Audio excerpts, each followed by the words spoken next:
Hi guys, this is Mr. Robeson here. Welcome back to Calculus. So we are starting Unit 3. Unit 3 is all about sketching graphs. So the first thing we're going to look at with graphs is finding the extreme values of graph, which mean the absolute minimums and the absolute maximums, the mins and the maxes. We're going to look at what's called the extreme value theorem, or the EVT. We're going to take a look at how to find relative extrema, so the relative mins and the relative max. It just means what's the smallest in the area right around that point. And we're going to talk about what critical numbers are. All right, so there's not a lot of actual problems here. It's just talking about ideas mostly. So the definition of an extrema on f on some interval I. So we're always looking on an interval. We're usually looking on a closed interval. All right, so we have these closed endpoints here. So f of c, so the actual function value, so not c, the actual function value is a minimum of f on the interval I if f of c is less than or equal to all the other function values. So that means if it's constant, everywhere is a minimum. Kind of weird, but they'll all be the lowest points. They'd all also be the highest points. All right, but usually we're looking just for where's the lowest point. So down here at the bottom of this curve here is the lowest point. That's our minimum. And we would say the minimum value for this one is the 1. So the 1 would be the f of 0. So f of 0 equals 1. And the 1 would be the minimum. All right, for maximums, it's the same definition basically. So f of c is a maximum on f, or of f on the interval I, if f of c is greater than or equal to f of x for all x on that interval. So if you look up here, here's our highest point. That 5 there, that's our maximum value. So f of 2 is equal to 5. And that 5 is our maximum. That's the highest point we get to on this interval from -1 to 2. All right, so the minimum and maximum values on the interval are called the extrema. Extremes, or extrema is plural, so extrema. They are also called the absolute maximum and the absolute minimum. So this is absolutely the highest thing and the absolutely the lowest thing on the interval. All right, so now if we have some problems, so like if our function is not continuous, so the g here is not continuous, we have a hole right here, and then the point is filled in up here. So we never actually reach that minimum value. So we do not have a minimum here. There is no minimum. All right, so there doesn't have to always be a minimum or a maximum. If it's not continuous, that can be a problem. All right, but we still have a maximum up here. That's still the highest point up here at the 5. So the 5 would still be the maximum here. All right, and there's our function g. All right, if we look at this last guy here, so now we filled in that hole. We went back to having that. We still have our minimum value here at 1, but we don't include the endpoints here. So if we have an open interval, that's a problem. We don't have a maximum. So we always want to do this on closed intervals. All right, open intervals can give us problems, so we want closed intervals. So not continuous is a problem, and open interval is a problem, because they often happen at the endpoints. And when I say problem, it means we might not have a min or a maximum. Like we might not have the absolute maximum or absolute minimum, because they might just not be included. And I know some of you are like, well, we can get really close to 5. And you can give me any number you want, like 4.99999, and I can just throw on an extra 9 on the end, and I'm closer. So there's no actual maximum value here. We can always get a number higher that's still less than 5. It's weird how numbers work, I know. All right, so the extreme value theorem is what comes up from this. So if f is continuous on the closed interval from a to b, then f has both an absolute maximum and an absolute minimum on the interval. So if the interval is closed, so this is a closed interval, right? That checks out. We have our function here, x squared minus 4x plus 5. This is continuous. It's just a regular old polynomial. So those two conditions check out. So those are the two conditions we have to check. Condition 1 is it continuous. Condition 2 is the interval closed. And if those both check out, then f of x has a min and a max. All right, so it's going to have a minimum and a maximum. So we look at the graph. Minimum is going to be probably down there. Let's see, this is 1, this is 2, this is 3, this is -1, this is 4, but our interval actually stops at 3 here. So we're stopping here, and we're stopping back here. All right, so our absolute minimum is right down there. And I believe that is the point 2, 1. So that means our absolute minimum, absolute min, is 1.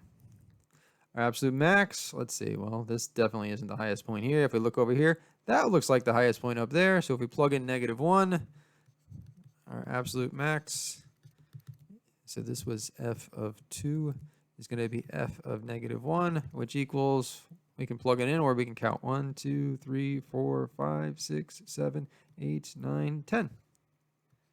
Hopefully that's counting by 1 there. If we plug in -1, we get 1 minus -4, so it'll be +4 plus 5. Yep, that'd be 10. So we can also plug into the function, and that's how we get those values. All right, so that's the EVT, extreme value theorem.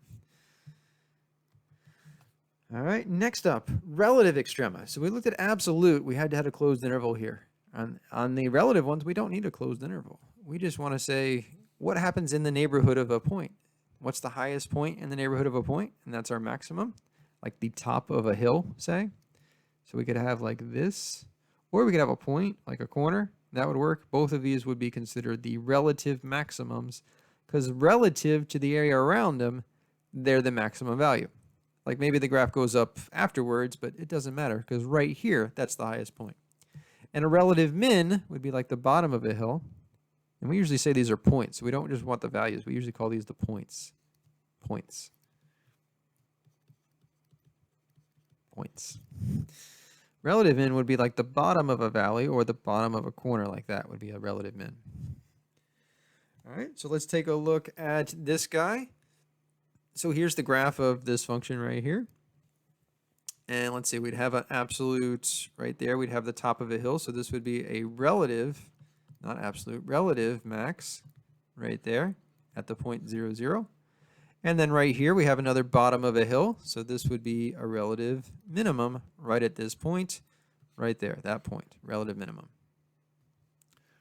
All right, so how does its zeros, the zeros of this derivative, relate to these points?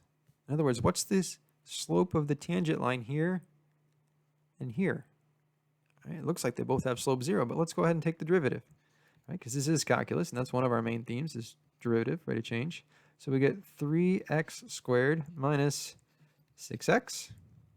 We can factor out a 3x. We're left with x minus 2. And if we set that equal to 0, we're going to get x equals 0 and x equals 2.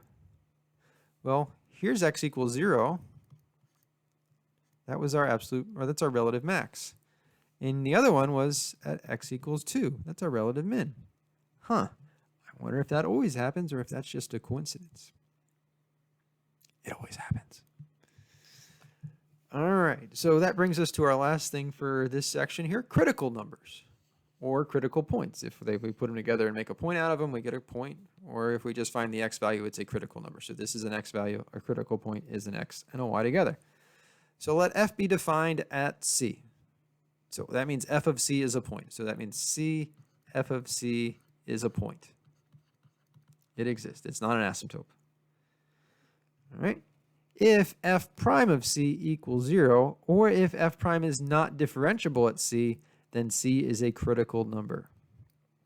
So for critical numbers, we have either the derivative equals 0, or the derivative does not exist, and that gets us a critical number. All right, so what's the point of these critical numbers? Well, if you notice, this is the relative max, and this here was the relative max. So we get a theorem, the relative extrema only occur at critical numbers. So if f of x has a relative min or max, so notice we're only working with relative here, not absolute, at x equals c, then c must be a critical number. So in other words, f of c must equal 0, or sorry, f prime, important, f prime of c is undefined. All right, so one of those two things has to happen if we have a critical number. All right, so then that gives us that we can always take the derivative and set it equal to 0, and that gets us our critical numbers. I am leaving something out, or find where it's undefined. So that will lead to our critical numbers, and these critical numbers will be our relative mins and our relative maxes. I know I spelled that wrong, but that's okay. Relative mins and relative maxes. It's not a spelling test, it's an AP exam. All right, so that's the key point here that we were working towards is if we take the derivative, set it equal to 0, or find where it's undefined, that's how we can find our minimums and our maximums. All right, so next time we'll come back with a whole bunch of examples, but that's it for now. So I'll see you in hopefully a couple minutes.